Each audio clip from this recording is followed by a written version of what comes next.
And now it is time for our happy ending for the week. And this week, we're asking the question, what is the finest and the lamest of the X-Men? Or I suppose, of the mutants in the X-Men universe. Because it wouldn't be fair to merely limit it to the X-Men. They have some, is it politically correct to call them the X-People now? I don't know. They have some strict, like the application processes. The dental's not that great. I could see why not all mutants are X-Men. Wait a second, though. Yeah, isn't it weird that the village people are called village people even though they're all men? And the X-Men are called X-Men even though there's lots who are not men? I believe the village people is reference to something. Well, oh custodians of queer history, tell us what the village people is a reference to. I just find that odd. So, who is your favourite X-person? Or mutant? And or Brotherhood of Mutants mutant? Okay, so I think my favorite X-Men would be Magneto. He has an actually interesting backstory. It actually really motivates his character. We're gonna fight. And he doesn't... And one thing that's really important for me is that they use their powers properly. Like, a lot of people don't use their powers properly. Like, Rogue needs to just never have gloves on. It's stupid. Storm needs to actually do stuff. Like, get out of the X-Jet and actually do things. Like, at one point they give her the ability to make people invisible by refracting light with water droplets, which is super cool. That's cool. But she only does it, like, once. I mean, multiple... It is a bit weird when different writers do different things. Right. Yeah. Like, they it's get like, I forgot to do that. Superpowered. Oh, well. Yeah. But I think Magneto's pretty consistent in actually being creative with his magnetism, and he's a really good story. And then, of course, Michael Fassbender. So, and Ian McKellen. It's just too much. Yeah, because he's going to be good looking when he's young and when he's old. It just made me sneeze thinking about Michael Fassbender. I couldn't hold it in anymore. I had a facial ejaculation. Oh. So I might have to call sneezes now from now on. That's pretty funny, actually. Yes, well, look at that. I got a compliment from Corey. And we've got it on film for the rest of time. You do. I'm going to replay that over and over again to soothe my battered ego. On the other hand, we also have direct video evidence of how the hierarchy of divinities goes. So we're going to fight over this, Corey, because okay. What's your favorite? I find in myself an internal war between two parts of my psyche. Okay. One which wishes to follow Magneto into the Brotherhood of Mutants and be out and proud and aggressive. And... I didn't say I wanted to be him. I thought he was well, the best character. I respect him. I respect his methods. I'd rather date him than be him. Sometimes because crazy. let's be honest, X-Men is just a massive metaphor for the queer community. It's a metaphor for a lot of minorities, but right, but it's mostly gays. Okay. And Magneto represents a certain sort of activist. I can see what you were doing when you were growing up. Right, Magneto represents a certain sort of activist with a towel tied around your neck. Anyway, continue. I don't know what.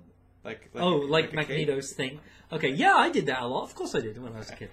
So Magneto represents one way to pursue your goals in the world through aggression and supremacy. Yeah, but he actually has superpowers. Yeah. He's actually superior. Well, it's a metaphor, right? No. Follow along, Corey. You can't argue that we're physically superior. But his methods and his ethical approach represent something that's comparable. But they're also backed up by superpowers. Yeah, that's but different. It's a metaphor. Okay. Do I have to explain the concept of metaphor? I think it's a flawed metaphor, is what I'm saying. Well, maybe. Anyway, but then on the other side of this potentially flawed metaphor, but definitely not, is my favourite of the X-Men, Professor X. I could see that. Because... It had to happen, because how else are we going to continue this odd couple nonsense?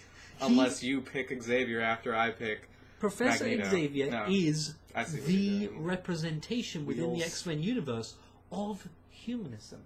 He is the humanist. He's optimistic about the potential of human beings and mutants to live together in peace. He sees the best in people. Yes. He uses his powers for good. And the most important thing about him being a humanist is he doesn't use his powers properly and just sits around dithering about the moral implications of everything rather than fixing anything. Precisely, just like the humanist movement. It's in constant...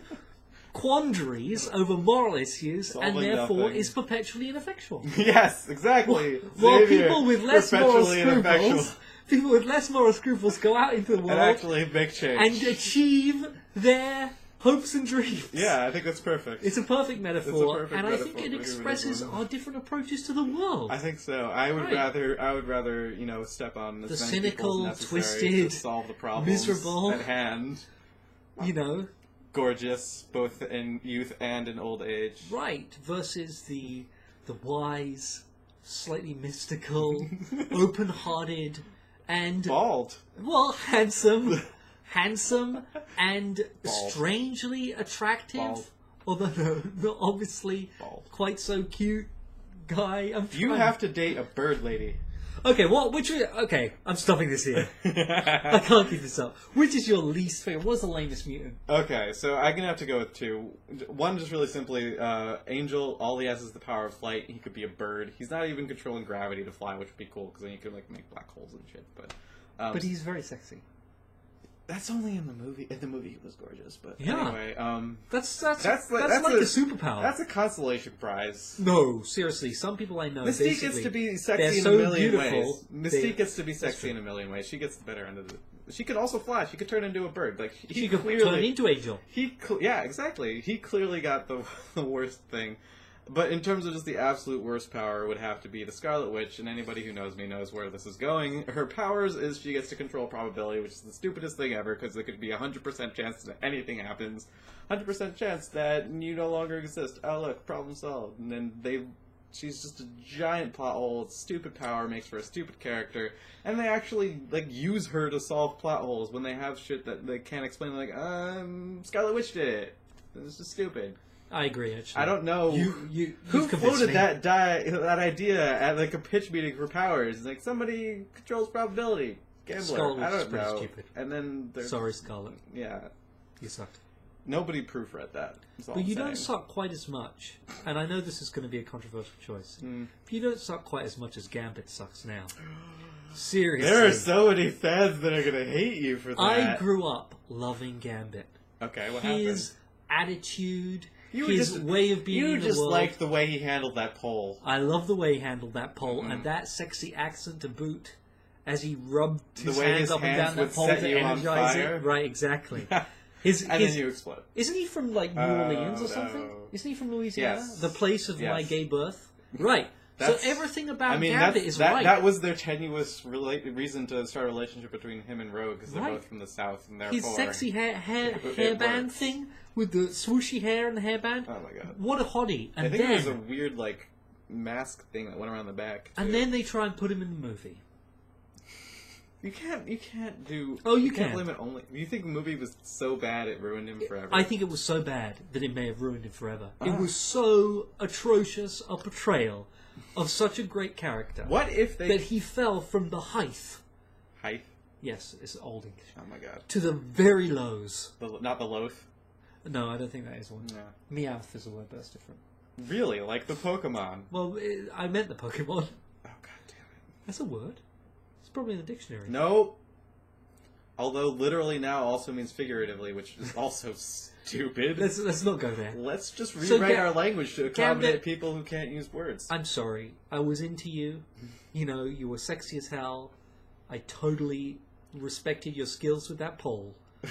But when you were in that damn movie, that was the epicest of all epic fails. What if they recast Gambit as Joseph Gordon-Levitt? See, redeemable. I see where you're going there, See, and I like it. so this is why movie This reasons is- aren't as solid, right? I think I'm going to write a fanfic Scarlet Witch is about always that. going to be stupid, which is why I'm not sure this new movie is going to be able to pull it off. I hope they nerf her powers or something. If they go with a probability route, I'm just going to be angry the whole time. I think it's the going to be whole awesome. time. I can't wait to see the new movie. We will go and see it together. I'll be in a different theater. Together. I'll be At in the a same different theater. temporal moment. At the same time, yeah. And we will tell you what we think about the new movie. But until then, Mhm. we have been the Gay Gods of Gaming. I'm James Croft. I'm Corey Clapp. You can find more episodes of this podcast and more happy endings at gaygodsofgaming.com. You can subscribe to our podcast on iTunes. You can like us on Facebook. You can follow us at Gay Gaming Gods. So far, we have tweeted a grand total of 0 times. Yes. So do follow us. It's very important. Yes. And remember from last episode that we're currently hosting the competition to end all competitions. You can have the chance. Because it's so bad. Simply by liking us on Facebook and subscribing to our podcast on iTunes to win one of many really old Xbox 360 games. Yeah. Which you really might not have old. played. Used. Because I'm trying to get rid of some of my stuff. Basically, and James is I trying love you, to our listeners, more than foist anybody his else. This is good stuff. Grand Theft Auto 4 unused- is still a good game. You could still get good hours out of that.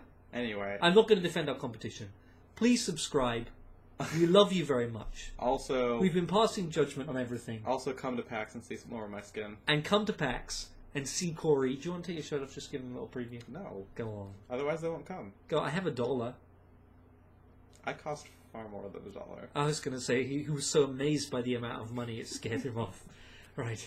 Usually people, desultorily chuck a cent at his feet. And that has been Gay Gods of Gaming. Thank you so much for tuning in. We love you very, very much. Well, he We can't does. wait to see you next week. I don't know. Don't be mean!